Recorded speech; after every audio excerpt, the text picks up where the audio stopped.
programa Outras Palavras, um oferecimento Sindiúti MG, Sindicato Único dos Trabalhadores em Educação de Minas Gerais. Olá!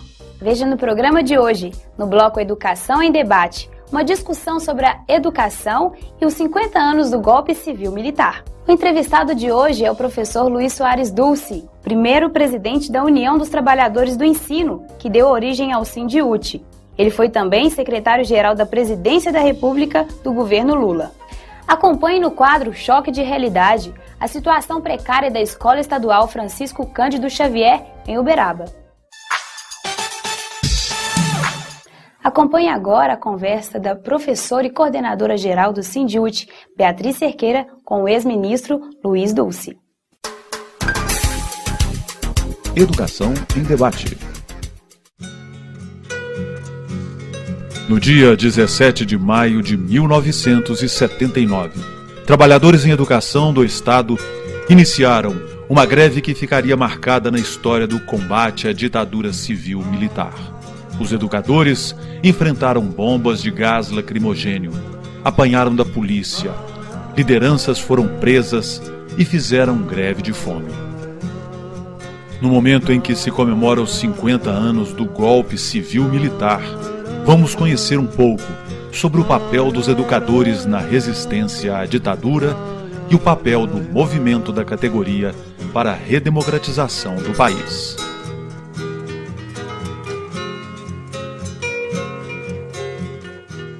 Dulce, agradeço você ter recebido Outras Palavras aqui na sua casa. Agora, em abril, nós rememoramos aí 50 anos do golpe civil-militar.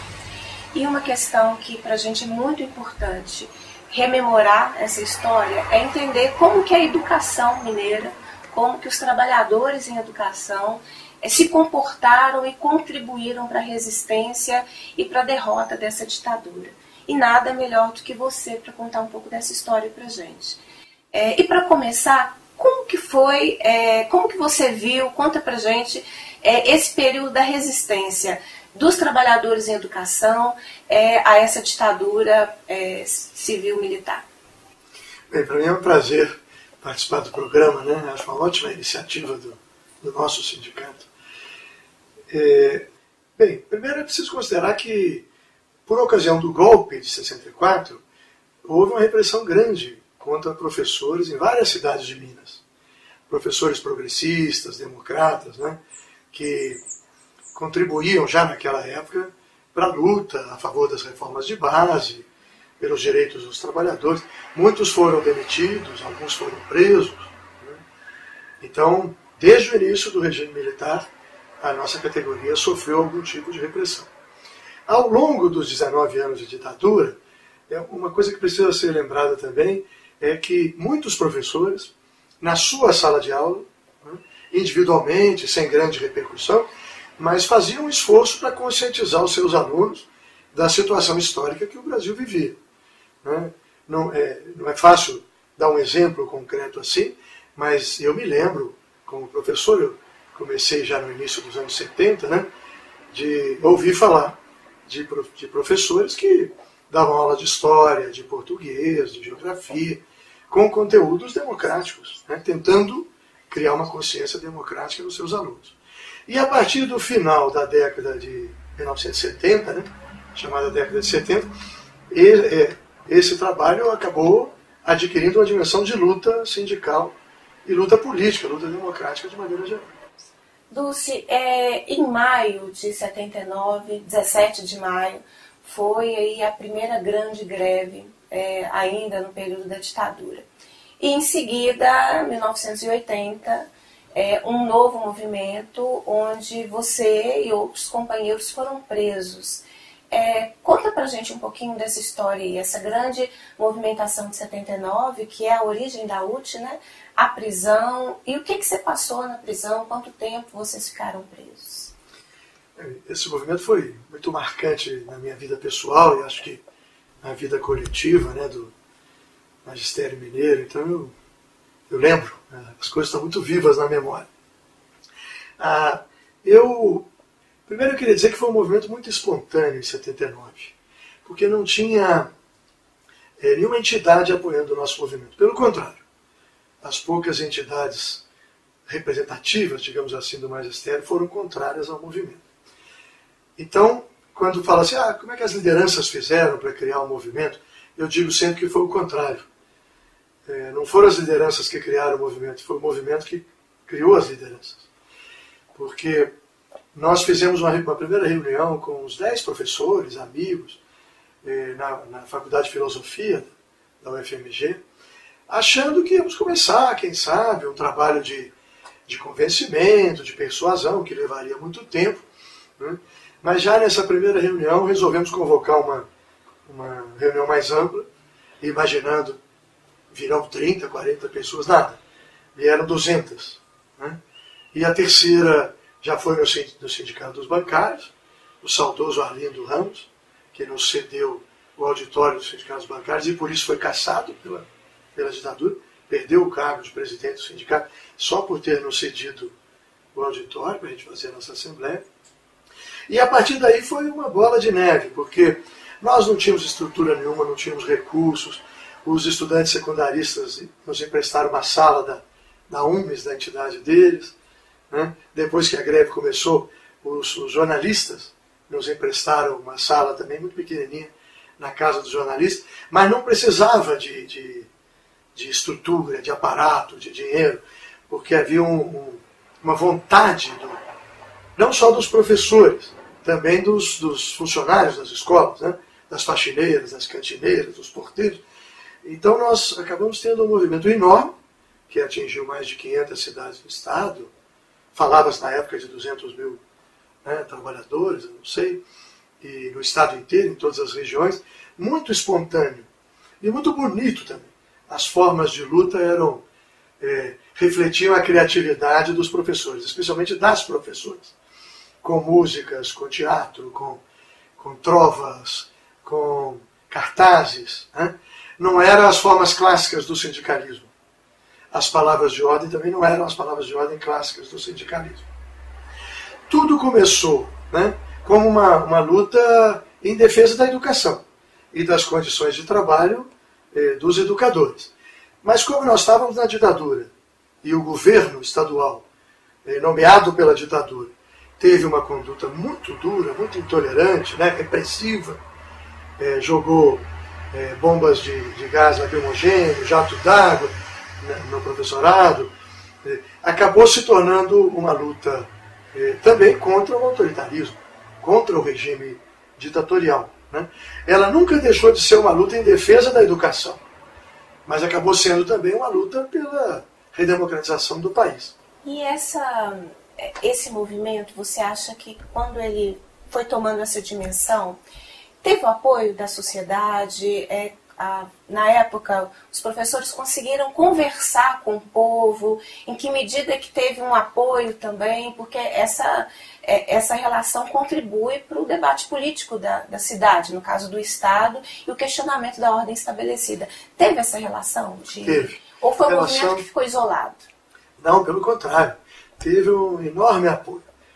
Primeiro dos pais e mães, né? Dos alunos, das famílias. Depois de outros sindicatos que começavam a emergir em Minas, do movimento de juventude, né, da intelectualidade. Tudo muito difícil, porque nós estávamos ainda na ditadura. Naqueles meses do nosso movimento, em maio de 1979, ainda foram presos militantes de esquerda em Belo Horizonte. Presos e torturados. Né? A ditadura já estava em declínio, mas continuava muito forte. Talvez porque estivesse em declínio, mais radicalizada ainda. Né? E tivemos um apoio muito grande da população. Foi a maior manifestação desde março de 64, 1º de abril de 64, popular em Minas Gerais. Né? E as passeatas, quando nós descíamos, por exemplo, do antigo campo do Atlético, era o único lugar que cabia as assembleias, né? As arquibancadas e o gramado. Não tinha muita grama, mas era o gramado. Né? Quando nós descíamos em passeata para o centro da cidade, para a Praça 7, chovia papel picado de todos os edifícios. Era a forma que a população tinha de manifestar. Né? Até a polícia militar encarregada de nos reprimir, às vezes alguns soldados, alguns oficiais falavam, minha irmã é professora, né? Minha mãe foi professora, nós sabemos que a luta de vocês é justa, mas nós estamos aqui encarregados, né? Então, não havia quem tivesse coragem de negar a legitimidade e o sentido da nossa causa. Até porque eu acho, Bia, que o nosso movimento, né, sempre soube e continua sabendo combinar bem a luta em defesa dos direitos dos trabalhadores, né, na educação com a luta pela melhoria da sociedade de maneira geral, pelas reformas, né, pela democratização da sociedade. Nós nunca fomos corporativos no mau sentido, né, olhando só o nosso lado. Para nós, melhorar os salários, as condições de trabalho dos professores, era melhorar também a educação. E melhorando a educação, era melhorar a sociedade. Né? E a sua prisão? Por que você foi preso? Qual que foi a alegação da época? E você não foi preso sozinho, outros companheiros foram presos também. Em 79, depois da nossa greve, que foi uma greve vitoriosa, né? Quase todas as nossas reivindicações foram atendidas. Não de início. O governo não queria atender, não queria nem negociar. Né? O governador Francilio Pereira da época disse que a greve não tinha rosto. Né? Aí eu me lembro que uma professora primária, já veterana, que logo se aposentou, Dona Maria de Lourdes, foi lá na televisão dizer que eu sou o rosto da greve. A greve tem milhares de rostos, né? É uma coisa muito bonita. Eles só dialogaram conosco quando ficou impossível. Quando a greve se tornou tão forte, tão poderosa. Para você ter uma ideia, o Carlos Drummond de Andrade, o grande Carlos Drummond, né, que era cronista do Jornal do Brasil no Rio, escreveu uma crônica falando para o governador negociar. O Enfio, que era o maior cartunista, né, do país, escreveu várias historinhas falando para o governador negociar. A nossa greve tinha uma repercussão muito grande, não só na imprensa estadual, mas também no Jornal Nacional, na imprensa nacional. Ela representou para Minas uma coisa parecida com o que foi dos metalúrgicos de São Bernardo do Campo, do ABC Paulista. Pelo tamanho, né, pela presença. No Brasil inteiro havia muita curiosidade, porque era a greve das professoras. A nossa categoria era majoritariamente composta por mulheres, né? E tinha a linguagem, o modo de ser das professoras. Tinha um traço feminino e feminista muito forte. Né? Depois da greve nós criamos a UTE, também sem dinheiro, sem recursos, sem nada. Os primeiros dirigentes da UTE não eram liberados. Não. Eu, por exemplo, dava 48 horas de aula por semana. E nas horas vagas é que a gente fazia sindicalismo. Eu até hoje não sei que horas vagas fosse essa. Mas em todo caso. Né? Mas isso também era bom, porque nós mantínhamos o vínculo com a base. Né? E em 1980, né, nós fizemos um novo movimento. E acreditamos que com a força, com a experiência do ano anterior, com a vitória do ano anterior, as condições eram favoráveis. Mas aí o regime militar, né, tinha decidido agir duramente, não só conosco. Né, no mesmo período, os metalúrgicos de São Bernardo do Campo foram presos. O Lula, por exemplo, foi preso no mesmo período em São Paulo. Né? E além, eu fui preso, mas também o Luiz Fernando Casserone, o Fernando Cabral, o Carlão e a professora já falecida hoje, Isis Oliveira. Ficamos ali no DOPS, no porão do DOPS, na Avenida Afonso Pena. Não perca! No próximo programa, essa conversa continua. E agora, fique com o quadro Profissão Educador. Profissão Educador. Meu nome é Irinete Menezes, sou de Coronel Fabriciano e gostaria de saber como que ficará a situação dos concursados de 2004, não nomeados, efetivado pela Lei 100 e com 20 anos de serviço. Meu nome é Merle Santos Silva, eu estou há 18 anos no Estado, tenho um salário de R$ 2.400 líquido, que, né, não é o suficiente para que eu possa ter uma vida digna e dar uma vida digna aos meus filhos. Se eu olhar, quando eu olho o meu contra-cheque e olho o contra-cheque de um recém-chegado, sinceramente a gente adoece até mais. porque ver a desvalorização do tempo que eu dediquei, do tempo que eu estou no Estado. Tenho pós-graduação, inclusive a gente, né, não sabe como é que vai ficar essa questão, porque com o subsídio você não vê nada, né? Então é complicado e a gente tem aí esperança de que eles acordem e vejam que nós precisamos ser valorizados. A Escola Estadual Francisco Cândido Xavier, em Uberaba, vive hoje um choque de realidade. Acompanhe. Choque de realidade.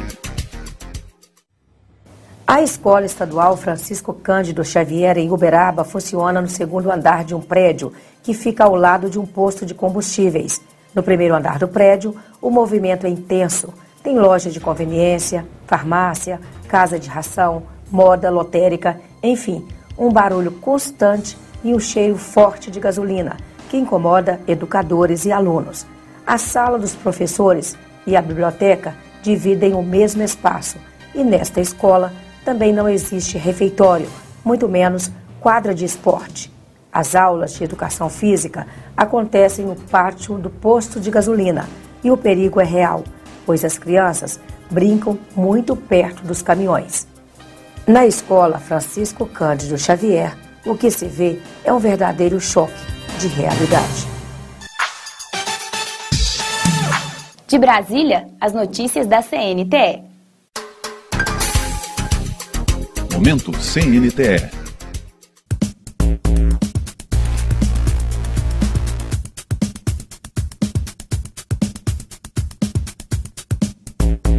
Time valorizado vira o jogo. A 15ª Semana Nacional em Defesa e Promoção da Educação Pública, organizada pela Confederação Nacional dos Trabalhadores em Educação, aposta na valorização profissional para mudar a realidade da escola pública brasileira. Começou no dia 24 e vai até o dia 30 de abril a 15ª Semana Nacional em Defesa e Promoção da Educação Pública.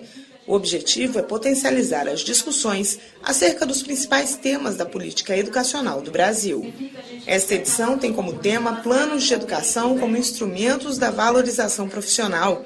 Estão sendo realizados debates organizados pelos sindicatos filiados à CNTE nas 5 regiões do país, abordando assuntos como direito à educação, carreira e jornada de trabalho, formação dos profissionais da educação, condições de trabalho e financiamento da educação. A CNTE acredita que para sanar os problemas na aprendizagem dos estudantes é preciso garantir a formação inicial e continuada de qualidade dos profissionais da educação e assegurar plenas condições de trabalho e qualidade de vida aos educadores. No Brasil, estima-se a falta de mais de 300 mil professores nas redes públicas estaduais e municipais, sem contar os milhares de profissionais que lecionam sem habilitação em áreas de conhecimento distintas de sua formação. Entre os funcionários da educação, menos de 10% possuem diploma profissional. Tudo parte da educação. Quando se tem bons professores, tem bons profissionais, bons cidadãos. Se a gente não valorizar a classe dos professores, que é onde a gente tem a base para qualquer profissão logo depois da escola, é complicado, né? Sem educação, tu acha que esse país vai para frente? Então, se você não tem um bom ambiente para dar aula, como você vai se comportar dando aula para os alunos? Confira a programação para os próximos dias. No dia 28, haverá debate nos locais de trabalho sobre a formação dos profissionais da educação, com ato público no Amazonas. No dia 29 de abril, o debate é sobre as condições de trabalho e o ato público será no Paraná. Dia 30 tem debate sobre o PNE e o financiamento da educação, com manifestação no Distrito Federal. Todos os anos, no mês de abril, a CNTE promove uma semana nacional para debater com os sindicatos filiados e a sociedade a importância da valorização dos trabalhadores, na busca por uma educação com equidade e qualidade.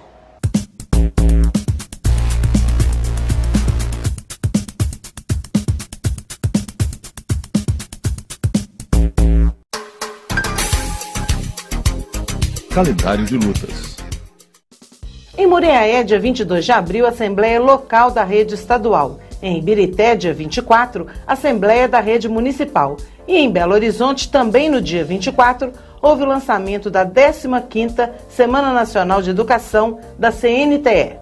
Em Betim, desde o dia 15 de abril, a rede municipal está em greve por tempo indeterminado. E nos dias 1º, 2 e 3 de maio, o 5º encontro dos movimentos sociais no pátio da Assembleia Legislativa de Minas Gerais.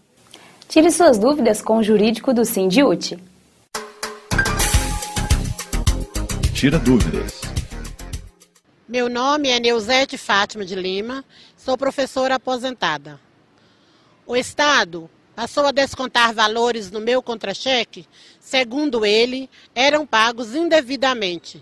Sou obrigada a devolver? Na verdade, o Estado ele pode reaver aqueles valores que supostamente ele tenha feito pagamento para o servidor.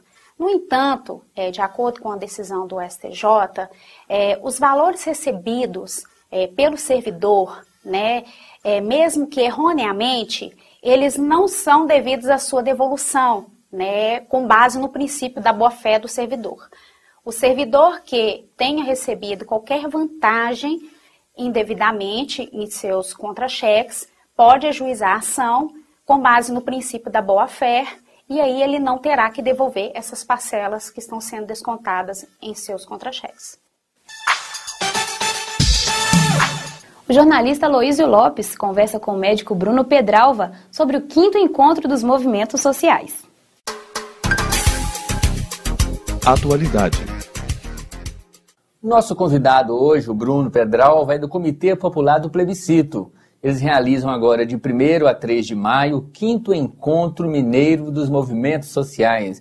Bruno, são várias entidades envolvidas no plebiscito, não é isso? São mais de 100 entidades de todo o estado de Minas Gerais. Entidades sociais, sindicais, populares. Sim. E qual que é a pauta principal desse encontro, nesse ano? Bom, os movimentos sociais hoje, Aloísio, vêm para Minas Gerais, para Belo Horizonte, reivindicar a uma constituinte exclusiva e soberana para a gente fazer a tal da reforma política. Precisamos mudar o sistema político no Brasil. As manifestações de junho disseram isso, não é? De que do jeito que está, o povo não está satisfeito. Mas a presidenta Dilma já fez essa proposta da constituinte exclusiva. Com certeza, a Dilma fez a proposta logo durante as manifestações de junho, mas setores conservadores da sociedade brasileira foram contra, né? E disseram que não topariam. Por exemplo, o próprio vice-presidente, né, o Michel Temer, recusou. Agora, como seria esse plebiscito? É uma mobilização que vocês vão fazer? Vai ter votação? Já que as forças mais conservadoras não quiseram um plebiscito oficial, o povo resolveu, então, fazer um plebiscito e exigir que o Estado brasileiro tome a medida e convoque uma constituinte para a gente poder fazer a reforma política. E essa votação aqui em Minas Gerais, aliás, no Brasil todo, porque é nacional, isso, vai ser em setembro? Vai ser em setembro, na Semana da Pátria, de 1º a 7 de setembro. Agora explica aqui para os nossos telespectadores, por que vocês defendem uma constituinte, quer dizer, uma assembleia de parlamentares, para fazer essa reforma política? Por que tem que ser exclusivo? Por causa do seguinte, hoje o Congresso Nacional ele é hegemonizado por setores que não querem fazer a reforma política. Para você ter uma ideia, Aloísio, para ser eleito deputado federal, o sujeito gasta R$1 milhão em média. Então, o cara que está beneficiado com o cargo que ocupa, né? Que foi financiado por empresas privadas, ele não vai querer mudar as regras do jogo. Então, para que realmente aconteça, nós precisamos de pessoas eleitas independentemente, um outro tipo de assembleia, né, para poder votar e mudar o sistema político. E até porque essa reforma política poderia instituir, por exemplo, financiamento público de campanha, e não privado, como é hoje. Agora, vocês já têm uma experiência de plebiscito aqui em Minas, não é isso? Sem dúvida, né? No Brasil inteiro e em Minas Gerais. No Brasil inteiro, o mais famoso foi o da ALCA, que foi em 2002, quando mais de 10 milhões de brasileiros votaram pelo não à ALCA, e nós conseguimos barrar esse projeto, que era dos Estados Unidos, com o governo brasileiro à época. Em Minas Gerais, ano passado, mais de 603 mil pessoas de mais de 300 cidades disseram que queriam abaixar o preço da luz. Foi o plebiscito da energia, plebiscito da energia de Minas Gerais. Infelizmente, a CEMIG, né, aumentou, pediu 30% de aumento, a ANEEL concedeu 15% de aumento. E nós tivemos essa pequena perda, mas nós estamos na luta, inclusive o encontro de movimentos sociais agora de 1º de maio vai ser para a gente entregar esse resultado para o governador. Se 603 mil mineiros quiserem abaixar o preço da luz, é um absurdo a CEMIG aumentar a luz, como fez esse ano. Ok, Bruno, obrigado. Se você quiser saber mais sobre o plebiscito, você pode entrar na página da internet www.plebiscitoconstituinte.org.br. A presidenta da CUT Minas, Beatriz Cerqueira, conversa com o presidente do Sindicato dos Bancários de Belo Horizonte e Região, Clotário Cardoso. Ele faz um balanço das últimas campanhas salariais da categoria. Momento CUT Minas. Cardoso, no momento que a gente rememora os 50 anos do golpe, nós sabemos que o golpe militar, nós sabemos que os sindicatos bancários teve um papel muito importante na resistência. Conta um pouquinho para a gente a importância dos sindicatos bancários naquele período. Bia, o sindicato dos bancários ele foi fundamental na resistência. Esse período obscuro da história do nosso país, os bancários foram à luta e fizeram a resistência. Tivemos companheiros barbaramente torturados, bancários presos, mas resistiram. E o sindicato, o nosso prédio, foi palco de várias e várias reuniões, onde pudemos montar uma estrutura para ir para as ruas mesmo e denunciar essa barbaridade, essa covardia que fizeram com o povo brasileiro durante esses anos todos aí de ditadura. Sem dúvida, os bancários foram fundamentais na resistência ao golpe. E o sindicato também ele foi importante porque foi a partir dali que muitas oposições se organizaram para derrubar a pelegada que estava nos sindicatos oficiais, né? Exatamente. Então, a parte da história do movimento de esquerda, do movimento cutista, os sindicatos bancários também é responsável por isso, né? Com certeza. Tivemos momentos fantásticos, eu pude participar de alguns, eu sou bancário há muitos anos, e várias oposições, como você disse, se organizaram ali e vários sindicatos que hoje são sindicatos de luta, sindicatos que estão ao lado dos trabalhadores, apareceram, se organizaram naquele espaço do Sindicato dos Bancários. Voltando para 2014, você encerra um mandato com uma gestão que fez importantes lutas para os bancários. Faz um balanço para a gente do que foi esse último período para a categoria de vocês. Olha, eu estou na segunda gestão à frente do sindicato, né, desde 2008, e assim, tivemos várias conquistas, né? Eu encerro em julho uma gestão vitoriosa, né, uma diretoria que soube negociar com os banqueiros, mas soube também, no momento que foi preciso, ir para as ruas, fazer a greve, e também mostrar para o bancário que a luta tinha que recomeçar. Nós tivemos um período onde nós ficamos muito tempo sem ir às ruas, e depois de um governo popular e democrático, nós tivemos essa oportunidade e fomos e tivemos várias vitórias. Uma vitória que é fundamental é o aumento real. Desde 2004 a categoria vem conquistando aumentos reais. Nós temos acumulado aí no nosso piso quase 39% de aumento real.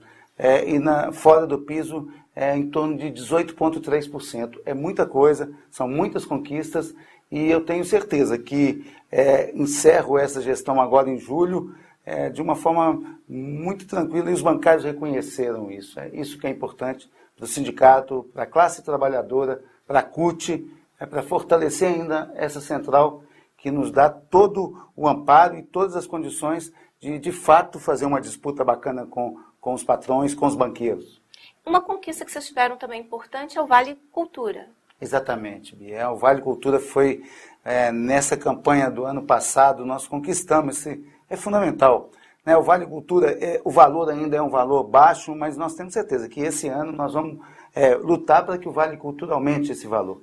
Foi a primeira categoria no Brasil a conquistar isso, né? Eu me sinto muito orgulhoso desse projeto bacana do governo, e os bancários estarem aí e fazendo, não só consumindo cultura, mas fazendo cultura também.